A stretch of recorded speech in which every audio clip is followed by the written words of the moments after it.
You're sleeping for New Year, you'll be sleeping all year. Yeah. No, you don't eat it at home. Don't enjoy it. Wait for the guests to come. It's for the guests. Like, Our parents left.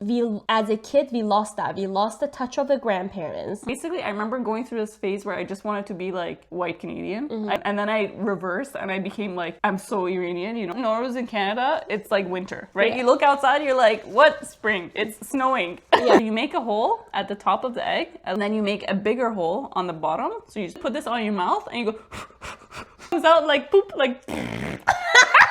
I found all these lost souls like myself and I collected them. Growing up, you have another culture inside the house and you have another culture outside of the house. A lot of people talking about this Epstein file, and I'm like, the entire Iran IRGC is Epstein file. Yeah. Please look Old into creepy it. mullahs.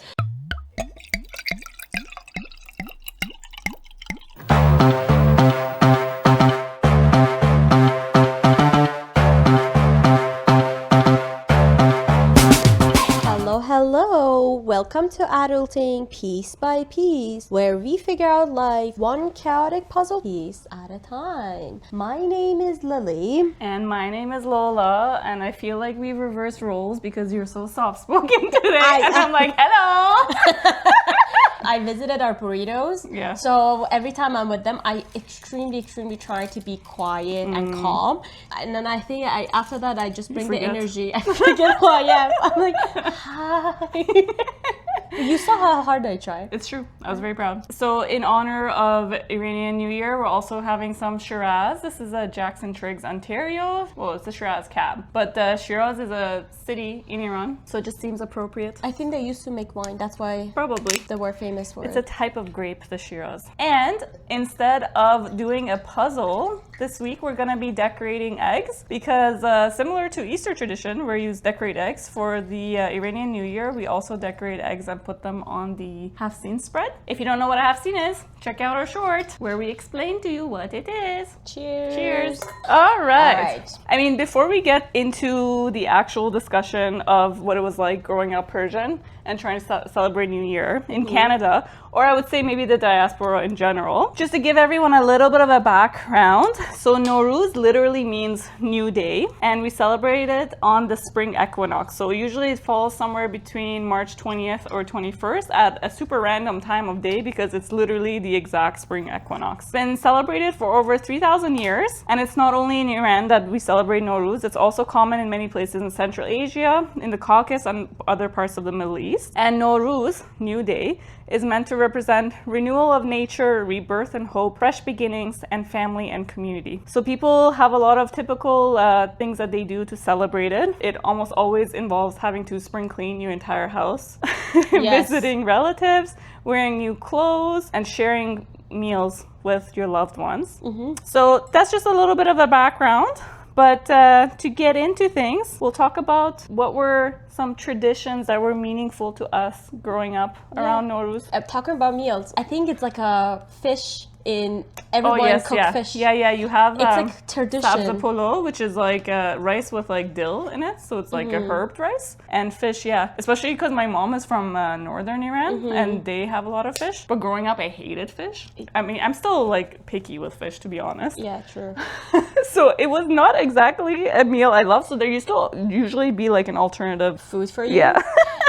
We have to say, you know how in Ireland they have St. Patrick's Day? Yeah. So we actually celebrate the last Tuesday night of the year, which is really Zoroastrian. So you basically have a bonfire, you get together, you have a party. And I think back in the day they used to do, you know how Halloween they have a trick or treat? They used to go dress up kinda and then go to neighbor's house and knock, and then they whatever they had in the house. So usually it would have been money or nuts. So they would give them a little bit, or chocolate. Yeah, and then, that's cute. I didn't know this. yeah, so that was they call it goshogzani. Oh, okay, Yeah. okay. If you tell your mom, I'm pretty sure she knew it. That's one No, of the, even I recognize that term. Yeah. I just didn't remember what it You was. didn't, yeah. So Charshamba Street, you celebrate, you get together, you have a fire and you jump over the fire. and you basically give all your negative energy to a fire, and you take the light and warmth from the fire. And this is really, really Zoroastrian tradition, and as a lot of people, I don't know if they know, as our religion, I guess. Yep. And this year, me and Lola, we are gonna celebrate St. Patrick Day and Chashambasuri. We're gonna put some tea lights on the floor, and we're gonna jump over it, which really says something about celebrating like Iranian New Year and the other holidays around it outside of Iran, because like there's a real lack of enthusiasm here, right? Because like there's starting to be a lot more Iranians, obviously, I think in many other countries, like in Canada and US and Europe, but it's not the same, right? It's like not the mood and the vibe is really not there. Yeah, because in Iran you have the fireworks. Yeah. It's really, really fun to be around. Yeah. And it's a lot of like partying. A lot of people party, celebrate, and it's the most happiest time of the year. Like how it is here in Christmas. Yeah, exactly. That's ours. But here Christmas is basically cold, and I know it's so cold here, also, guys. there's like fire bans probably, so you're not allowed to actually make a fire to jump over. As you mentioned, growing up here, that was we couldn't have fireworks, or we couldn't have. There are Persian community, they still do it. Like even at my parents' house, they still set it up. And everyone makes sure we have a fire to jump over it, because it's one of the tradition. I think us all Persian kept alive. From our Zoroastrian, from our ancestor. One is speaking Farsi, one is keeping the Nowruz, one is the Chashambasuri. So these were the most ancestral Persian thing that we kept and we carried on. And I'm actually proud that a lot of people who left Iran, they carried that. Like we grew up here, but we still know about it. So I think we should keep that tradition and pass it on to our non-existent kids. If you watch our shorts, you will know that I am bringing my dog into all of these celebrations. He is our Nowruz mascot now. Yeah, exactly. What he didn't sign up for. No. We make sure we have the Iranian store to go and buy stuff. But now I think because Canada became so aware of it, you could find little bits and pieces in other stores as well. So if you don't have to go to Persian store. Like me buying the sour cherry jam at Freshco. Yeah. That I just randomly found. And it's actually straight from Iran. Exactly. So impressive. Yeah. But still, we actually keep it alive. Ours is this Friday at 11, which my husband, we took it off. We're going to go to my in-laws and celebrate. Or what are you doing? I'm going to be at my mom's. So you took it off too? We're doing it on the Saturday. Oh, that's just makes it easier, because my niece also has like ringgit tournaments and stuff. You know, Canadian life. Yeah, what are you going to do? You have to. Yeah.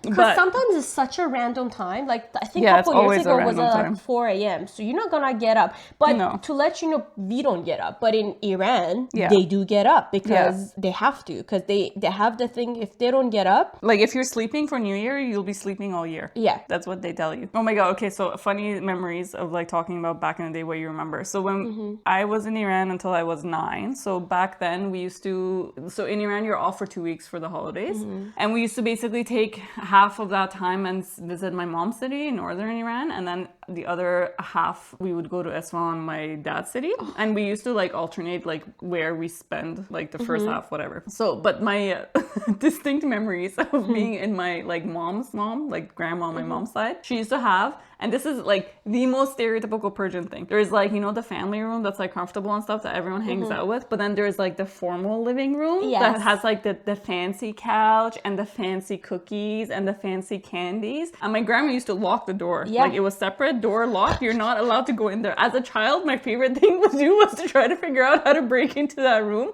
to eat the fancy cookies.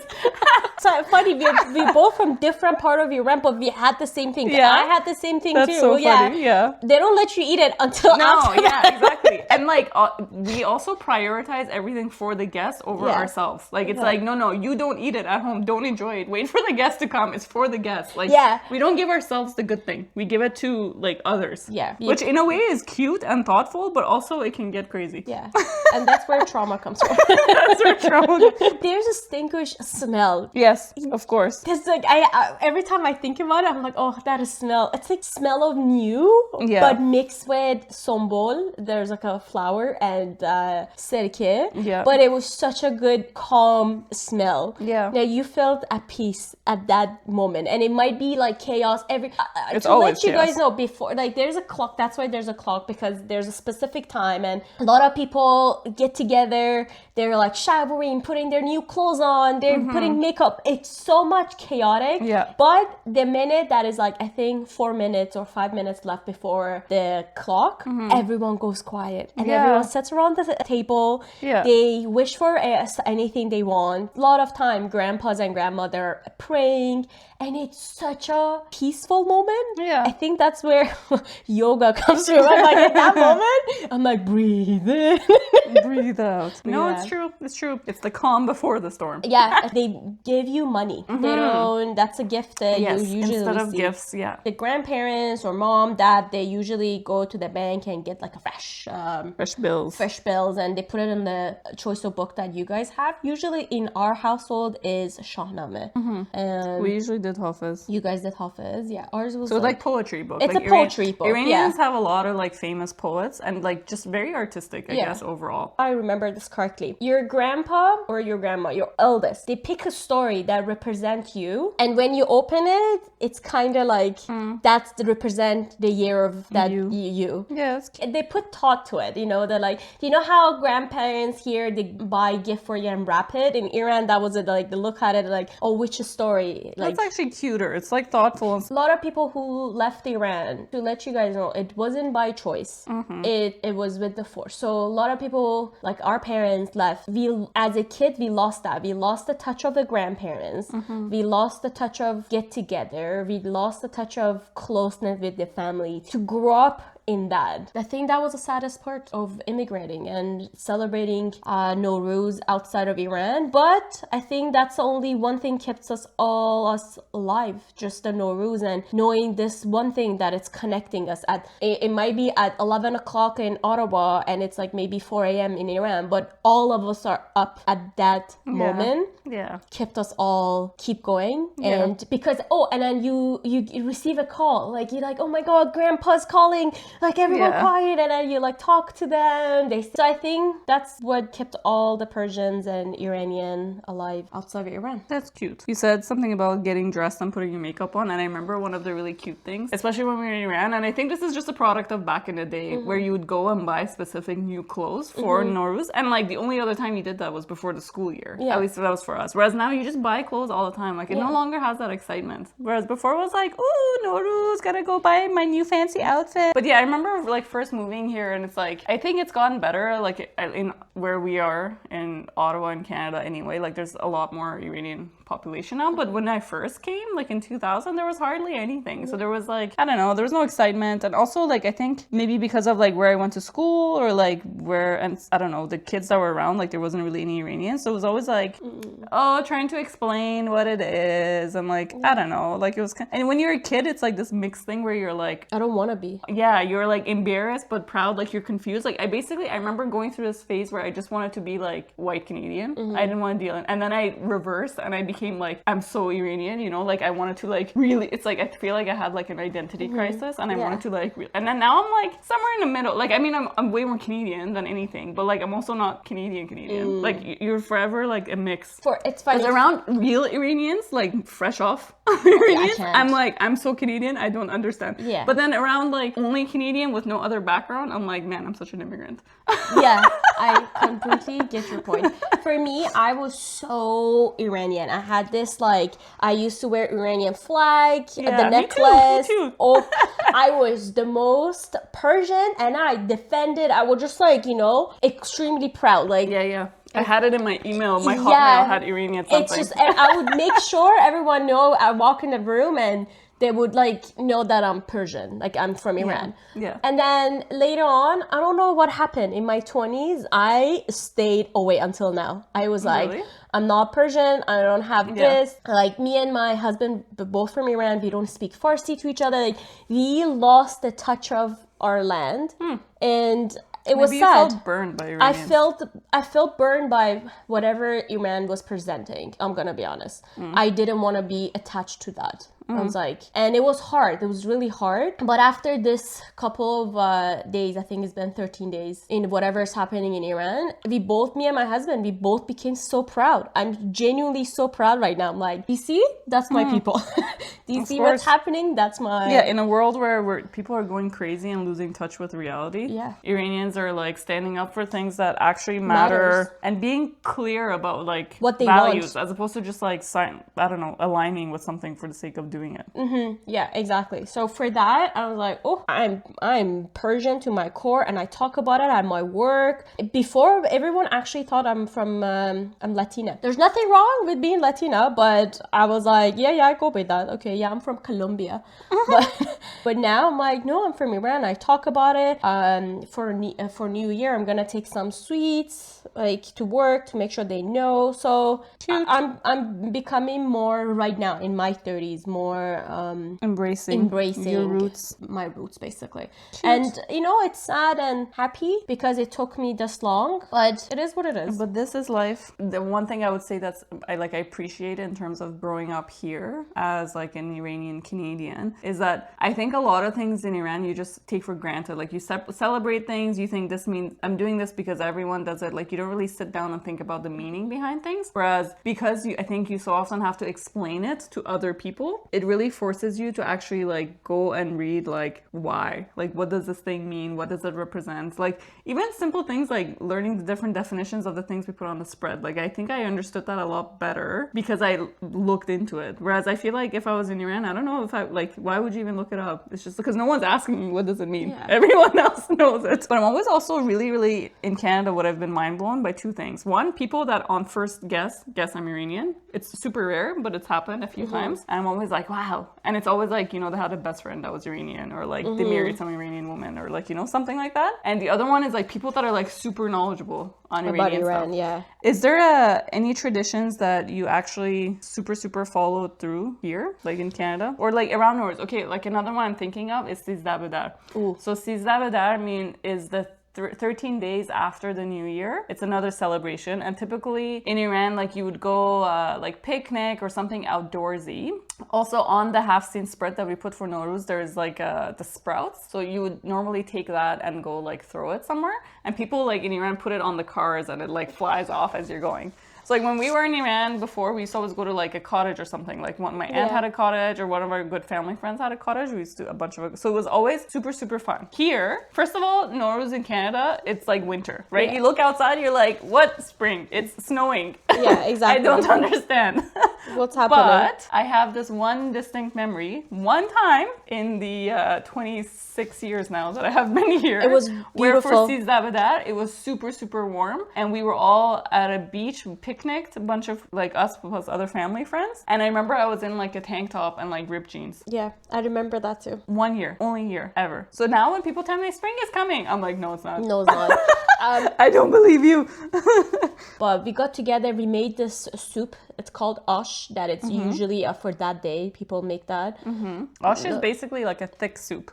Anything that's a thick soup it's like potage in French. Yeah. Okay, so a lot of people, they knot the sabze. They knot and make a wish. Every year I still do it. I make a knot, I make a wish, and we go to Patriot Island and we throw it. If you actually go to Patriot, you see a lot of sabze, don't you? No, you reminded me. 1 year we did that. I went with my parents and my sister. We went to Patriot Island to throw the sabze. And there was, because it was empty, it was super cold. I think it was like freezing rain or something. I don't remember. So we're all like wrapped up. We go there and there's like a cop car there.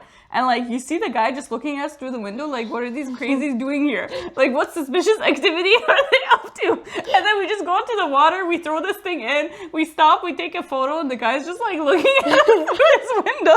Like, what is happening right now? With these people? Yeah. We so yes, it, yeah. That was a great memory. Just a super random addition to this. Also, since we're painting the eggs, do you know how I emptied these eggs? This is a pro tip for anyone that wants to paint eggs. And because someone, Lily here, said, I'll just boil them. I was like, no, then they'll smell, they'll be gross. You can't do that. Do you know how I did this? No, how do you do this? Okay, so you make a hole at the top of the egg, a little hole, like with like a needle, like a pin. And then you make a bigger hole on the bottom. So you just put a pin. And because it's like a pin and it's super like sharp, it doesn't crack it, right? You just like stick it in. You make it a little bit bigger. And then you literally put this on your mouth and you go... and you blow it and it comes out like poop, like. Did you guys hear all those sound noises? I'm not canceled. I'm not deleting it. No, don't delete it. Because like the way she like you have to make it was like a and then you like. That's how. And then I made that egg for breakfast, and here is the shell. You're welcome. Pro tip. Honestly, right now thinking about it, sorry, going. No, that's okay. Like we actually, I think as a Persian, us, our generation, like me and your generation, we actually did really bad. What do you mean? Because I feel like our parents did so hard to bring Iranian culture with them to outside of Canada. What it is, though? And it was because, you know, I understand because you want to be so Canadian, you don't want to have to mix, you want to make sure you speak English good, you want to make sure you understand that culture. I don't know, because another thing is I don't know if you felt this way.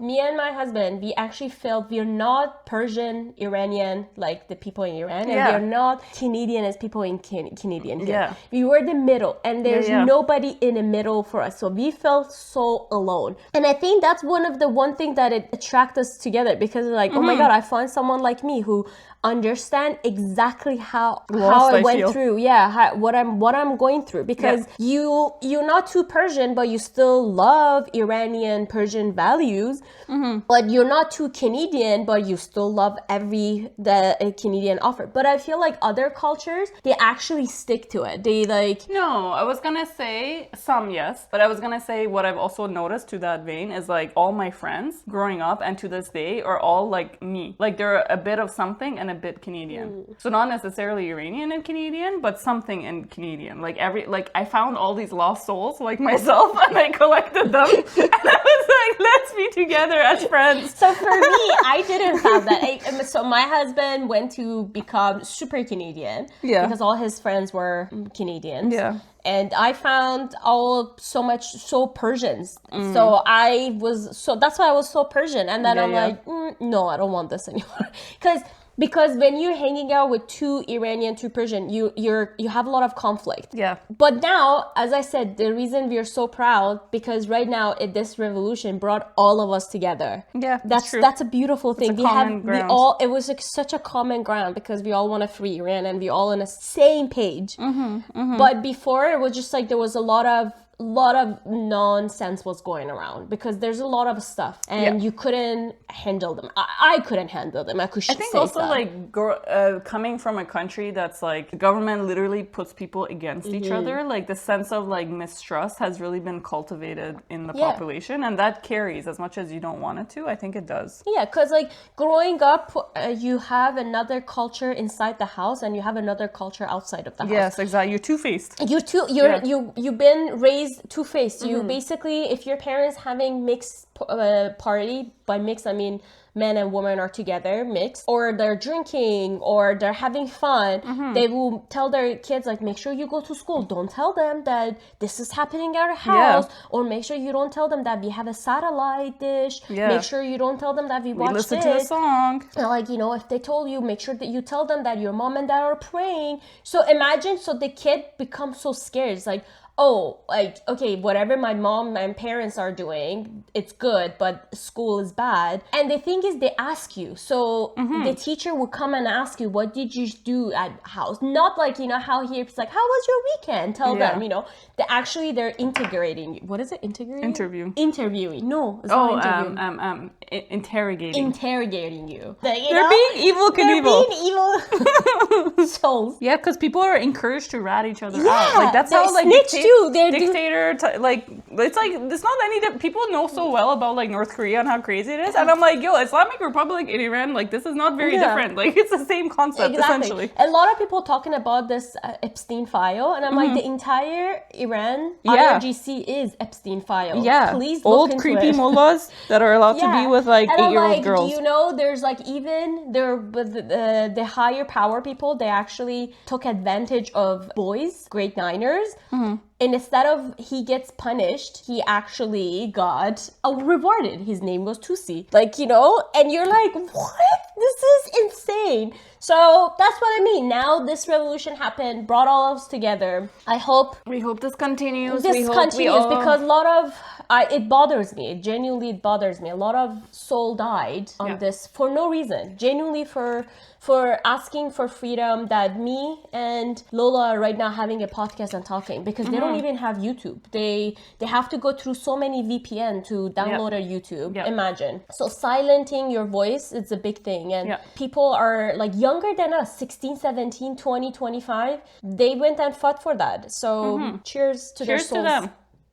Cheers. You tell us about your tradition. Like, I know a lot of like, especially Mexican, Latinas, they actually have a really strong, that's what I mean. I think, I don't know why they did better. It's because I think it's also like celebrated, right? Like if you think about like, I don't know, a lot of things in movies, in society, it's also like celebrated. Whereas like, you don't see anything about Iran positively in movies and music. Like it's not really known. Like everyone listens to Spanish music, right? People go down south, they're like, oh my God, this is so much fun, right? But like that doesn't exist for Persian. So it's like, I guess you shy away from it. But on what you said in terms of like carrying the tradition, I think like if and when I have kids, I think I would get into it a lot more because I would want to pass it on more. Whereas now it's just me, like I know and I'm like, whatever. Win of the week. My win of the week, I was super lazy to meal prep.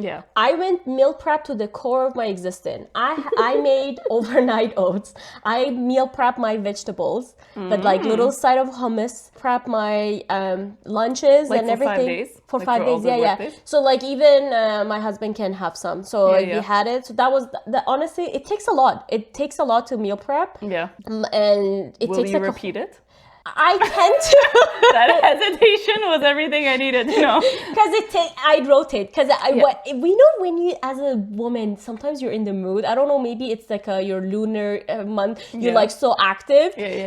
On those months, on those weeks, I'm so active. So like, I know maybe I'm not going to do this week coming up, but I know I will maybe do it 2 other weeks. Do you know what I mean? Like, this was a good week. We will celebrate it. What was yours? God. My win of the week. So we had an ice storm this week here. That's a win, and for those of you who might be listening that aren't in Ottawa and don't know the real struggles of this capital of country, we have this train that doesn't work ever. It's like the laughing stock for I don't know how many years now. Anyway, I was like, okay, it's my office day. I'm gonna go into the office. The freezing rain is over. It's gonna be great. I get on the bus. Of course, it's a little late. I get to like the next place where I need to go to catch the train. And guess what? No train. Because apparently the train caught fire the day before because of the ice storm. And then I called my boyfriend. I was like, please come pick me up. I don't know why I'm doing this. But I was really proud of myself because I was like, wow, look at the level of commitment to go to the office that I don't want to go. Cheers to that. Cheers to that. Don't forget to like, subscribe, comment, share with anyone you like, share them. Bye. See you next week.